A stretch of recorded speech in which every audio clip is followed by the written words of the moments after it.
Ernesto Che Guevara. A name that evokes revolution, idealism, and a fight against injustice. But who was the man behind the legend? To understand Che, we must delve into his past, a journey that takes us from the sun-drenched beaches of Argentina to the steamy jungles of Cuba, and the battlefields of Latin America. Ernesto Guevara was born to Ernesto Guevara Lynch and Celia de la Serna y Loza, on June 14, 1928, in Rosario, Argentina.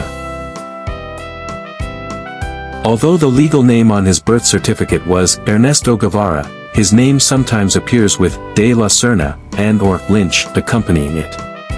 He was the eldest of 5 children in an upper-class Argentine family of pre-independence immigrant Spanish, Basque, Cantabrian, and Irish ancestry. 2 of Guevara's notable 18th-century ancestors included Luis Maria Peralta, a prominent Spanish landowner in colonial California, and Patrick Lynch, who emigrated from Ireland to the Rio de la Plata Governorate. Referring to Che's restless nature, his father declared, "The first thing to note is that in my son's veins flowed the blood of the Irish rebels." Che Guevara was fond of Ireland. According to Irish actress Maureen O'Hara, Che would talk about Ireland and all the guerrilla warfare that had taken place there. He knew every battle in Ireland and all of its history, and told her that everything he knew about Ireland he learned on his grandmother's knee. Early on in life, Ernestito, as he was then called, developed an affinity for the poor. Growing up in a family with leftist leanings, Guevara was introduced to a wide spectrum of political perspectives even as a boy. His father, a staunch supporter of Republicans from the Spanish Civil War, would host veterans from the conflict in the Guevara home. As a young man, he briefly contemplated a career selling insecticides, and set up a laboratory in his family's garage to experiment with effective mixtures of talc and gamaxine under the brand name Vendaval, but was forced to abandon his efforts after suffering a severe asthmatic reaction to the chemicals. The Guevara home contained more than 3,000 books, which allowed Guevara to be an enthusiastic and eclectic reader, with interests including Karl Marx, William Faulkner, André Gide, Emilio Salgari, and Jules Verne. Additionally, he enjoyed the works of Jawaharlal Nehru, Franz Kafka, Albert Camus, Vladimir Lenin, and Jean-Paul Sartre, as well as Anatole France, Friedrich Engels, H. G. Wells, and Robert Frost. In 1948, Guevara entered the University of Buenos Aires to study medicine. His hunger to explore the world led him to intersperse his collegiate pursuits with 2 long introspective journeys that fundamentally changed the way he viewed himself and the contemporary economic conditions in Latin America. The first expedition, in 1950, was a 4,500-kilometer, 2,800 miles, solo trip through the rural provinces of northern Argentina on a bicycle on which he had installed a small engine. Guevara then spent 6 months working as a nurse at sea on Argentina's merchant marine freighters and oil tankers. His second expedition, in 1951, was a 9-month, 8,000-kilometer, 5,000 miles, continental motorcycle trek through part of South America. For the latter, he took a year off from his studies to embark with his friend, Alberto Granado, with the final goal of spending a few weeks volunteering at the San Pablo leper colony in Peru, on the banks of the Amazon River. In Chile, Guevara was angered by the working conditions of the miners at Anaconda's Chuquicamata copper mine, moved by his overnight encounter in the Atacama Desert with a persecuted communist couple who did not even own a blanket, describing them as the shivering flesh and blood victims of capitalist exploitation. On the way to Machu Picchu, he was stunned by the crushing poverty of the remote rural areas, where peasant farmers worked small plots of land owned by wealthy landlords. Later on his journey, Guevara was especially impressed by the camaraderie among the people living in a leper colony, stating, "The highest forms of human solidarity and loyalty arise among such lonely and desperate people." The journey took Guevara through Argentina, Chile, Peru, Ecuador, Colombia, Venezuela, Panama, and Miami, Florida, for 20 days, before returning home to Buenos Aires. By the end of the trip, he came to view Latin America not as a collection of separate nations, but as a single entity requiring a continent-wide liberation strategy. His conception of a borderless, united Hispanic America sharing a common Latino heritage was a theme that recurred prominently during his later revolutionary activities. Upon returning to Argentina, he completed his studies and received his medical degree in June 1953. Ernesto Guevara spent just over 9 months in Guatemala. On July 7, 1953, Guevara set out again, this time to Bolivia, Peru, Ecuador, Panama, Costa Rica, Nicaragua, Honduras, and El Salvador. On December 10, 1953, before leaving for Guatemala, Guevara sent an update to his Aunt Beatriz from San Jose, Costa Rica. In the letter, Guevara speaks of traversing the dominion of the United Fruit Company, a journey which convinced him that the company's capitalist system was disadvantageous to the average citizen. He adopted an aggressive tone to frighten his more conservative relatives, and the letter ends with Guevara swearing on an image of the then recently deceased Joseph Stalin, not to rest until these octopuses have been vanquished. Later that month, Guevara arrived in Guatemala, where President Jacobo Arbenz headed a democratically elected government that, through land reform and other initiatives, was attempting to end the latifundia agricultural system. To accomplish this, President Arbenz had enacted a major land reform program, where all uncultivated portions of large land holdings were to be appropriated and redistributed to landless peasants. The largest landowner, and the one most affected by the reforms, was the United Fruit Company, from which the Arbenz government had already taken more than 225,000 acres, 91,000 hectares, of uncultivated land. Pleased with the direction in which the nation was heading, Guevara decided to make his home in Guatemala to perfect himself and accomplish whatever may be necessary in order to become a true revolutionary. In Guatemala City, Guevara sought out Hilda Gadea Acosta, a Peruvian economist who was politically well-connected as a member of the left-leaning Alianza Popular Revolucionaria Americana, APRA. She introduced Guevara to a number of high-level officials in the Arbenz government. Guevara then established contact with a group of Cuban exiles linked to Fidel Castro through the July 26, 1953 attack on the Moncada barracks in Santiago de Cuba. During this period, he acquired his famous nickname, due to his frequent use of the Argentine filler expression che, a multi-purpose discourse marker, like the syllable "e" in Canadian English. During his time in Guatemala, Guevara was hosted by other Central American exiles, one of whom, Helena Leva de Holst, provided him with food and lodging. 60, discussed her travels to study Marxism in Russia and China, and to whom Guevara dedicated a poem, Invitation al Camino. Guevara arrived in Mexico City on September 21, 1954, and worked in the allergy section of the General Hospital and at the Hospital Infantil de Mexico. In addition, he gave lectures on medicine at the Faculty of Medicine in the National Autonomous University of Mexico and worked as a news photographer for Latina News Agency.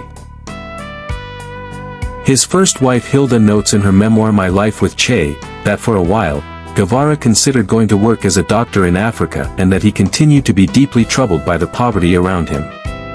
In one instance, Hilda describes Guevara's obsession with an elderly washerwoman whom he was treating, remarking that he saw her as representative of the most forgotten and exploited class. Hilda later found a poem that Che had dedicated to the old woman, containing a promise to fight for a better world, for a better life for all the poor and exploited. During this time he renewed his friendship with Nico Lopez and the other Cuban exiles whom he had met in Guatemala. In June 1955, Lopez introduced him to Raúl Castro, who subsequently introduced him to his older brother, Fidel Castro, the revolutionary leader who had formed the 26th of July movement and was now plotting to overthrow the dictatorship of Fulgencio Batista. During a long conversation with Fidel on the night of their first meeting, Guevara concluded that the Cubans' cause was the one for which he had been searching, and before daybreak he had signed up as a member of July 26 movement. Despite their contrasting personalities, from this point on Che and Fidel began to foster what dual biographer Simon Reed Henry deemed a revolutionary friendship that would change the world, as a result of their coinciding commitment to anti-imperialism. By this point in Guevara's life, he deemed that US-controlled conglomerates installed and supported repressive regimes around the world. In this vein, he considered Batista a US puppet whose strings needed cutting. Although he planned to be the group's combat medic, Guevara participated in the military training with the members of the movement. The key portion of training involved learning hit-and-run tactics of guerrilla warfare. Guevara and the others underwent arduous 15-hour marches over mountains, across rivers, and through the dense undergrowth, learning and perfecting the procedures of ambush and quick retreat. From the start, Guevara was instructor Alberto Bayo's prize student, among those in training, scoring the highest on all of the tests given.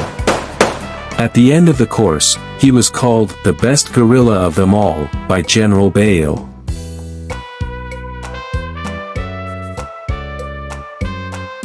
Guevara then married Hilda in Mexico in September 1955, before embarking on his plan to assist in the liberation of Cuba.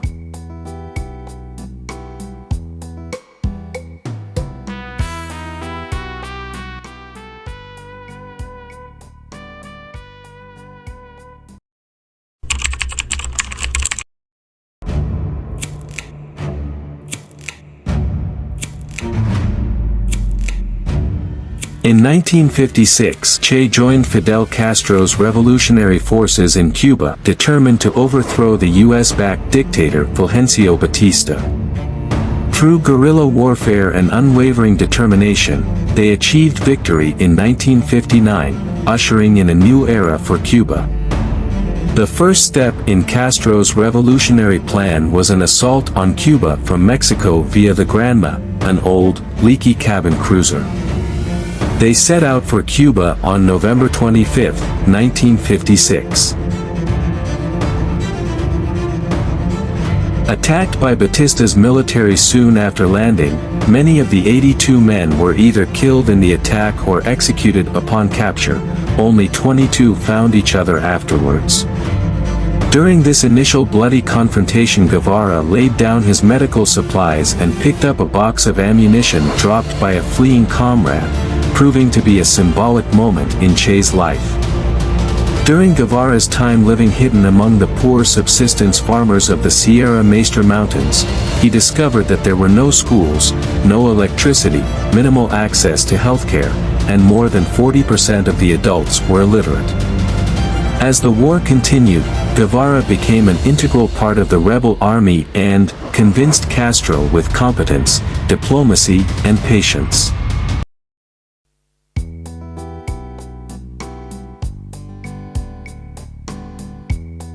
Guevara set up factories to make grenades, built ovens to bake bread, and organized schools to teach illiterate campesinos to read and write.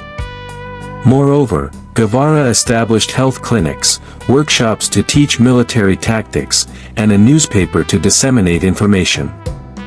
The man whom Time dubbed 3 years later Castro's brain, at this point was promoted by Fidel Castro to Comandante, commander, of a Second Army column.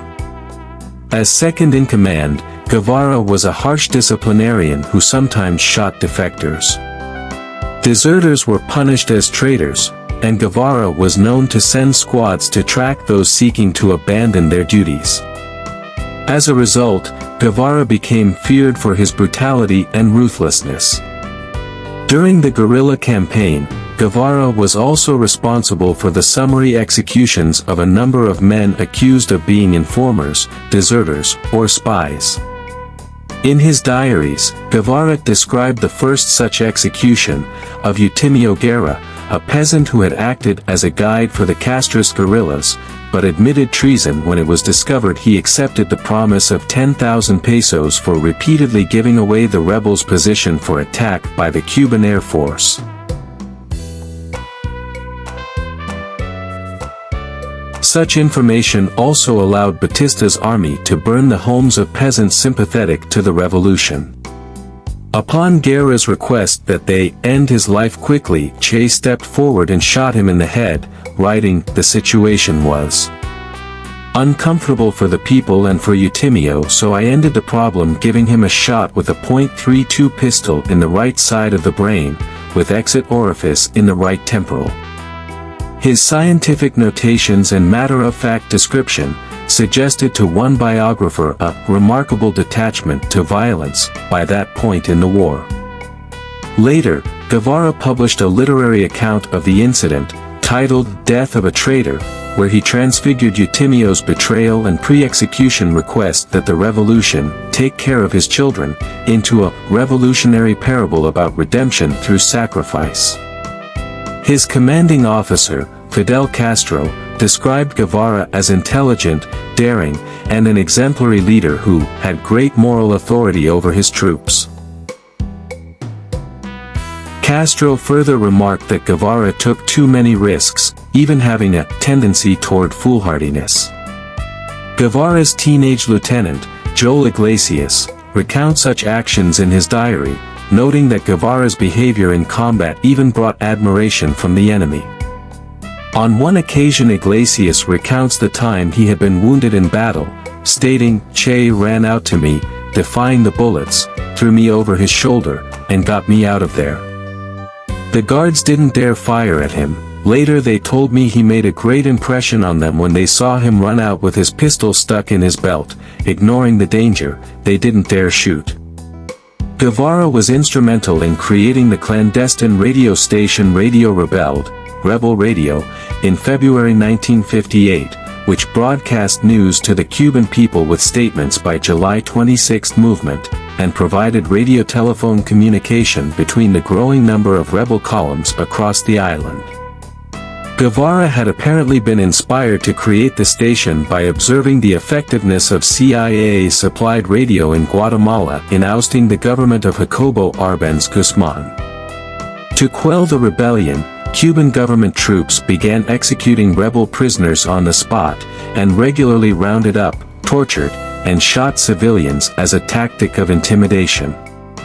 By March 1958, the continued atrocities carried out by Batista's forces led the United States to stop selling arms to the Cuban government.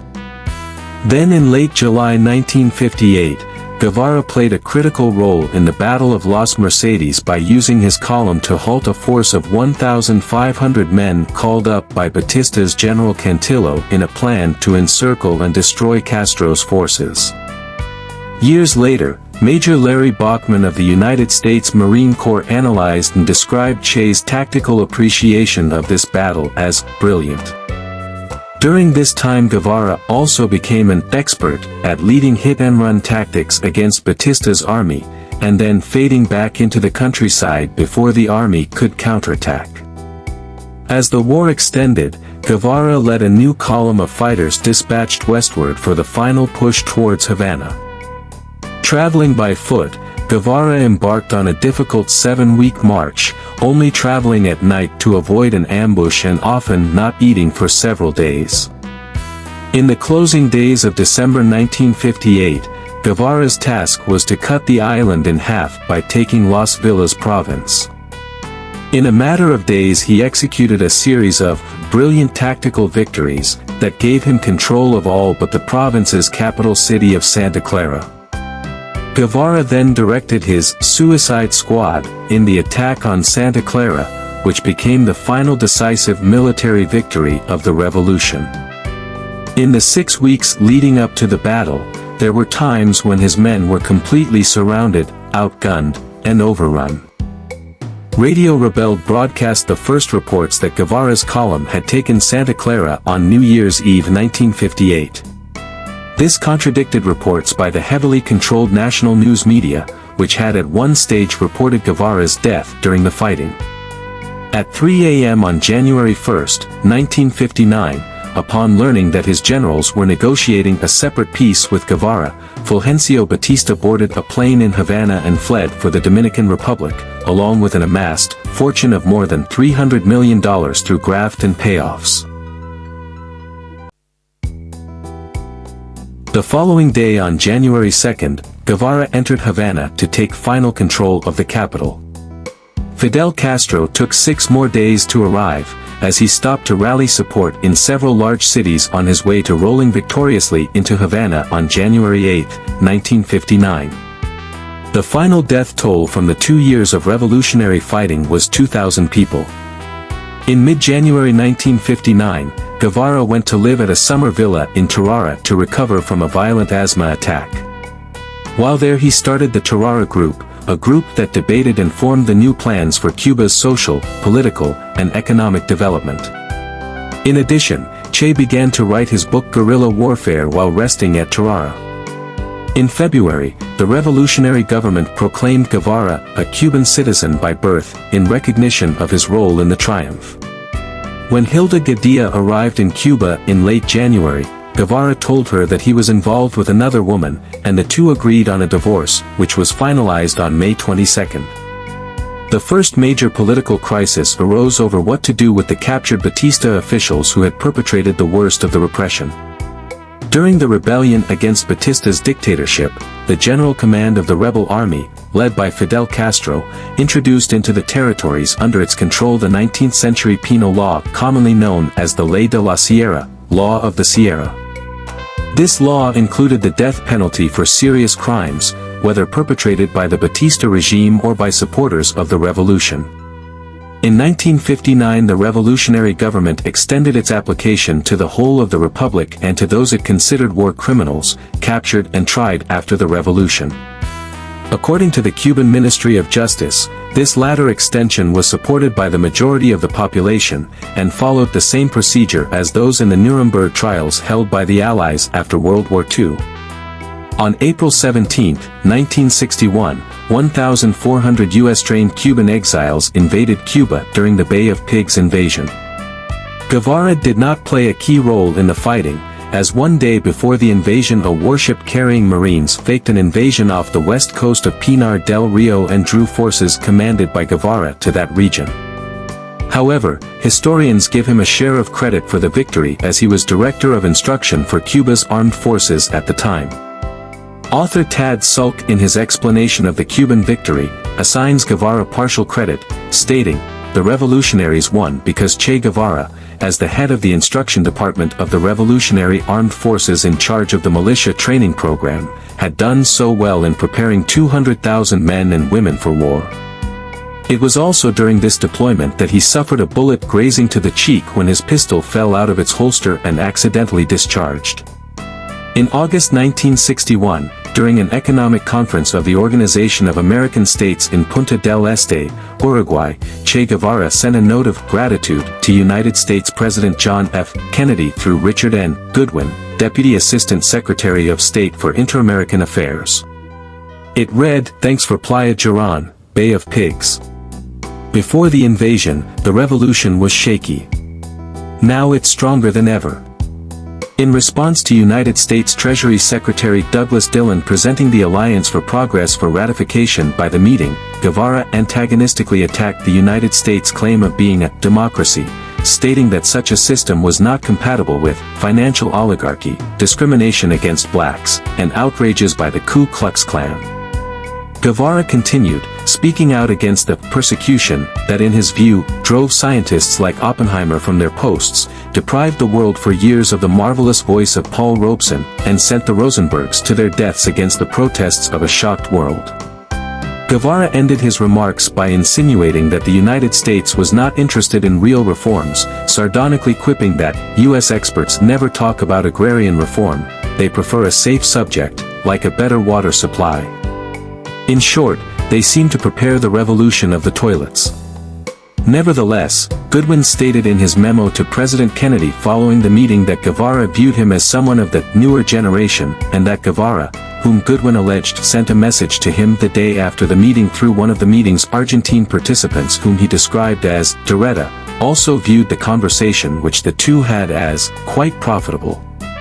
Guevara, who was practically the architect of the Cuban-Soviet relationship, played a key role in bringing to Cuba the Soviet nuclear-armed ballistic missiles that precipitated the Cuban Missile Crisis in October 1962 and brought the world to the brink of nuclear war.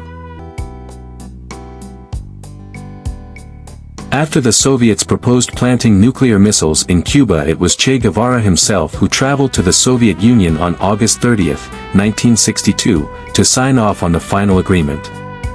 Guevara argued with Khrushchev that the missile deal should be made public, but Khrushchev insisted on secrecy, and swore the Soviet Union support if the Americans discovered the missiles.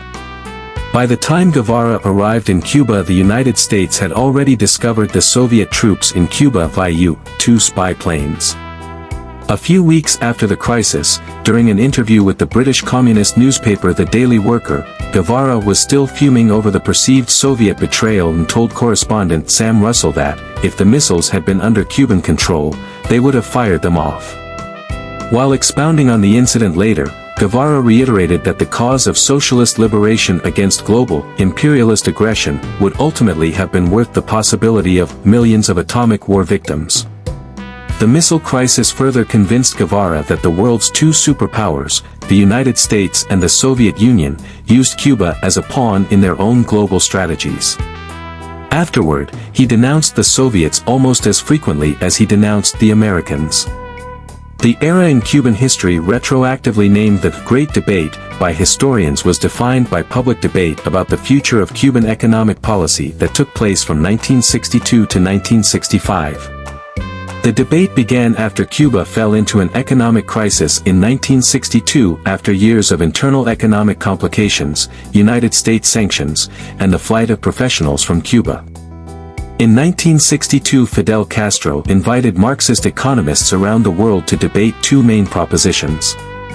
One proposition proposed by Che Guevara was that Cuba could bypass any capitalist then socialist transition period and immediately become an industrialized, communist society if subjective conditions like public consciousness and vanguard action are perfected. The other proposition held by the Popular Socialist Party was that Cuba required a transitionary period as a mixed economy in which Cuba's sugar economy was maximized for profit before a communist society could be established. Guevara elaborated in this period that moral incentives should exist as the main motivator to increase workers' production. All profits created by enterprises were to be given to the state budget, and the state budget would cover losses. Institutions that developed socialist consciousness were regarded as the most important element in maintaining a path to socialism rather than materially incentivized increases in production. Implementation of the profit motive was regarded as a path towards capitalism and was one of the flaws of the Eastern Bloc economies. The economy would also rely on mass mobilizations and centralized planning as a method for developing the economy. The main ideal that compromised the consciousness that would develop socialism was the praise of the new man, a citizen that was only motivated by human solidarity and self-sacrifice. In 1966, the Cuban economy was reorganized on moral lines. Cuban propaganda stressed voluntarism and ideological motivations to increase productions. Material incentives were not given to workers who were more productive than others. Cuban intellectuals were expected to participate actively in creating a positive national ethos and ignore any desire to create art for art's sake. In 1968, all non-agricultural private businesses were nationalized, central planning was done more on an ad hoc basis, and the entire Cuban economy was directed at producing a 10 million ton sugar harvest. These developments were generally inspired by the resolutions brought about by the Great Debate years earlier. The focus on sugar would eventually render all other facets of the Cuban economy underdeveloped and would be the ultimate legacy of the offensive.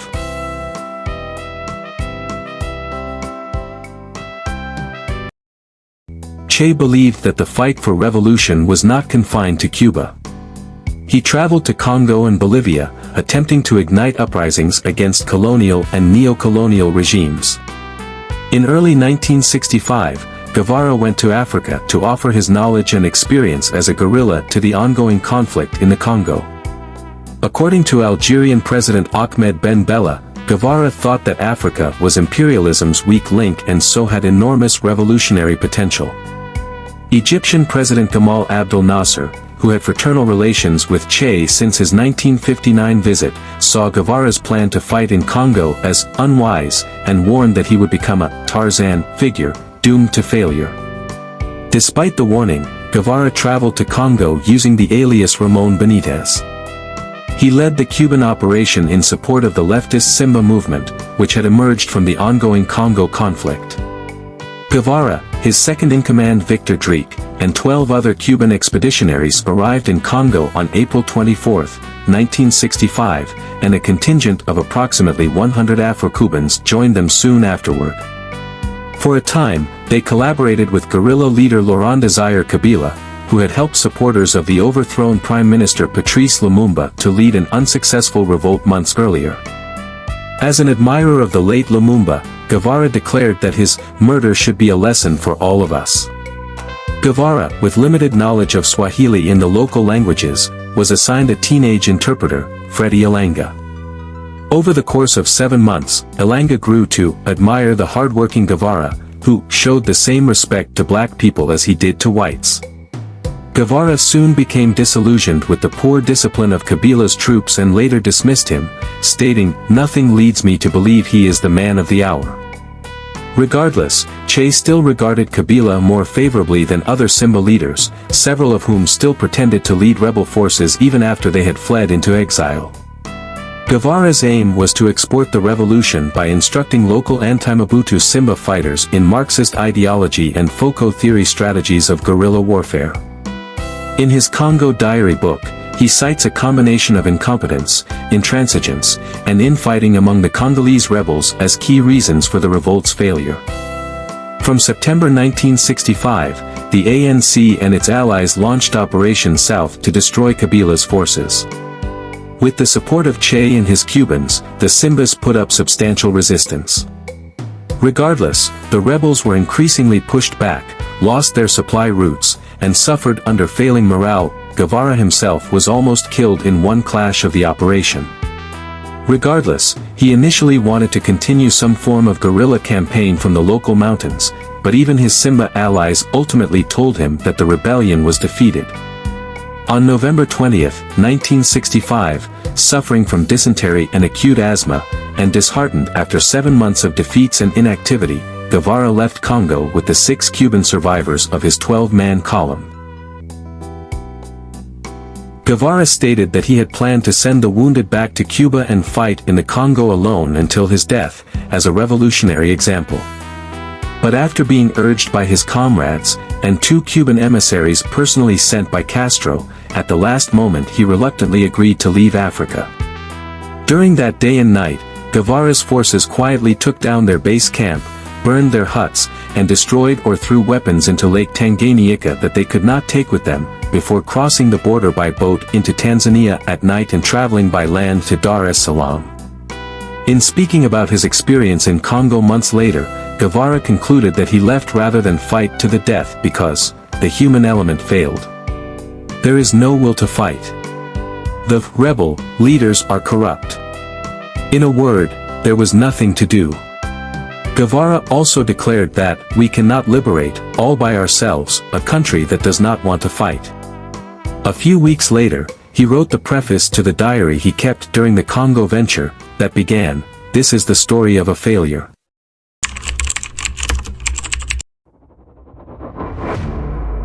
In late 1966, Guevara's location was still not public knowledge, although representatives of Mozambique's independence movement, the Frelimo, reported that they met with Guevara in Dar es Salaam regarding his offer to aid in their revolutionary project, an offer which they ultimately rejected.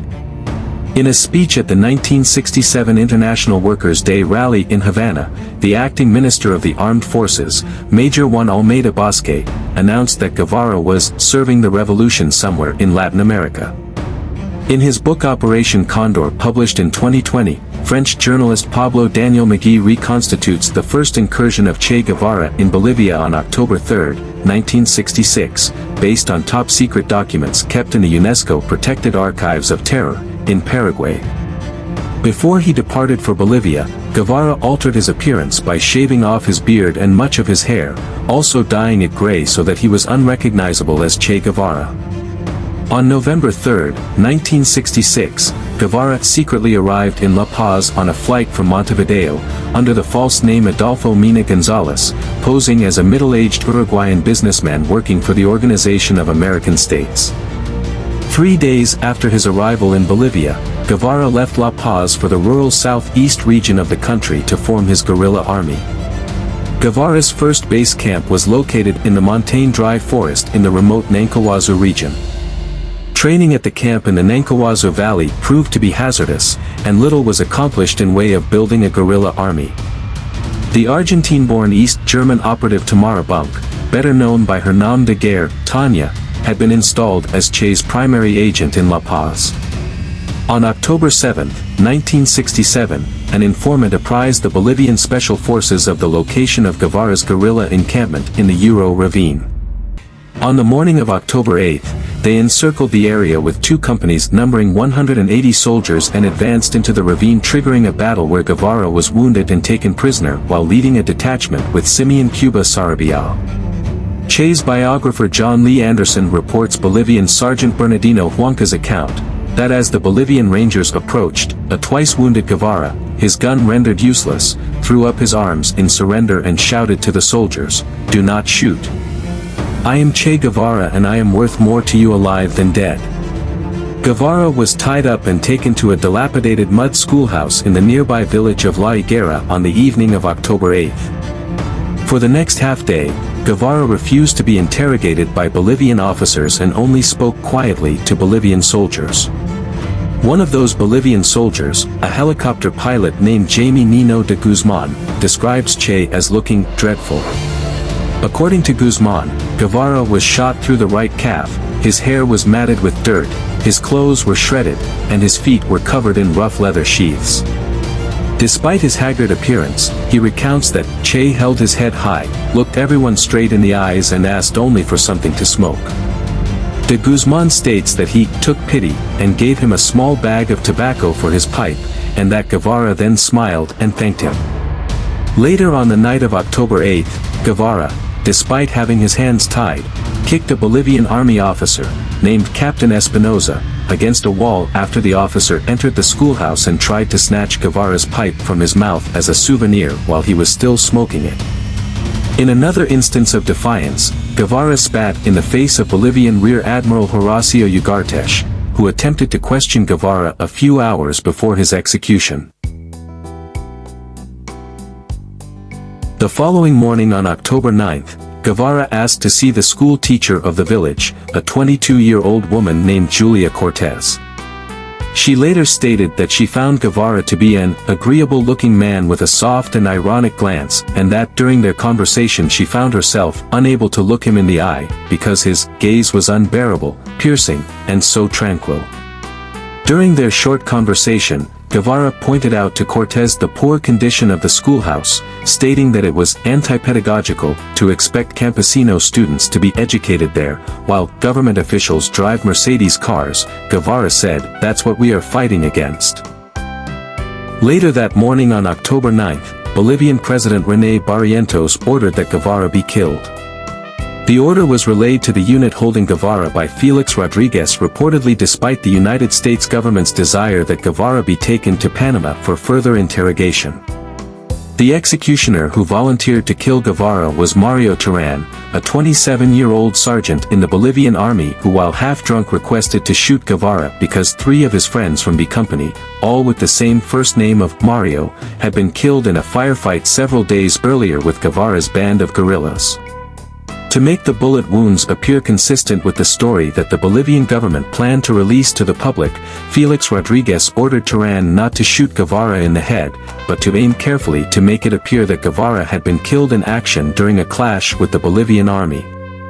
Gary Prado Salmon, the Bolivian captain in command of the army company that captured Guevara, said that the reasons Barrientos ordered the immediate execution of Guevara were so there could be no possibility for Guevara to escape from prison, and also so there could be no drama of a public trial where adverse publicity might happen. About 30 minutes before Guevara was killed, Felix Rodriguez attempted to question him about the whereabouts of other guerrilla fighters who were currently at large, but Guevara continued to remain silent.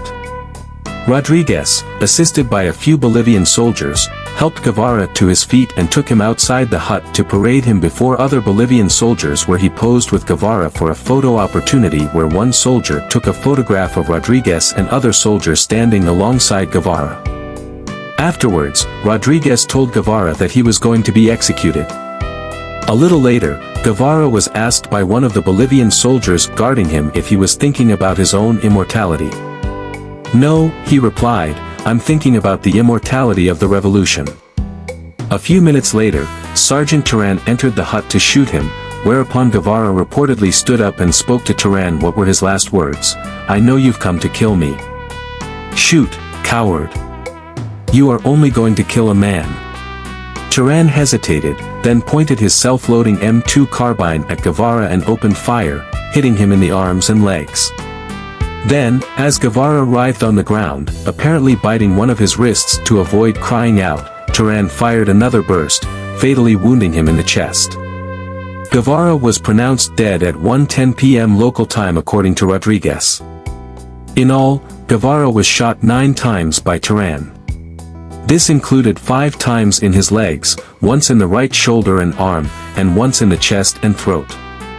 Months earlier, during his last public declaration to the Tricontinental Conference, Guevara had written his own epitaph, stating, "Wherever death may surprise us, let it be welcome, provided that this our battle cry may have reached some receptive ear and another hand may be extended to wield our weapons." Che Guevara's dream of a world liberated from injustice burned bright, like this fire in the mountains. But like its embers, that dream smolders still, waiting to be rekindled. Each life touched by his flame carries a spark, a potential for revolution hidden within. Are we brave enough to fan those sparks into a blaze that illuminates the night, or will we let them fade into the darkness? Che Guevara is no longer one face, one voice. He is 1,000 faces, 1,000 voices echoing across continents. His words, woven into the fabric of resistance, inspire movements, light fires, and push walls even as we speak. He may be gone, but his legacy marches on, feet pounding the pavement, fists raised in defiance. This is not the end, but the beginning. The revolution continues. Che Guevara. Hero, villain, or somewhere in between? The answer, perhaps, lies not in his actions, but in his legacy. Did his sacrifice spark a brighter future, or did it fuel endless cycles of violence? Can revolution truly liberate, or does it merely replace one set of chains with another? These are questions that we, the inheritors of his legacy, must answer for ourselves. For the fires he ignited still burn, and the path he laid stretches before us. Will we walk it in his footsteps, or forge our own? Esa proclama es patria o muerte.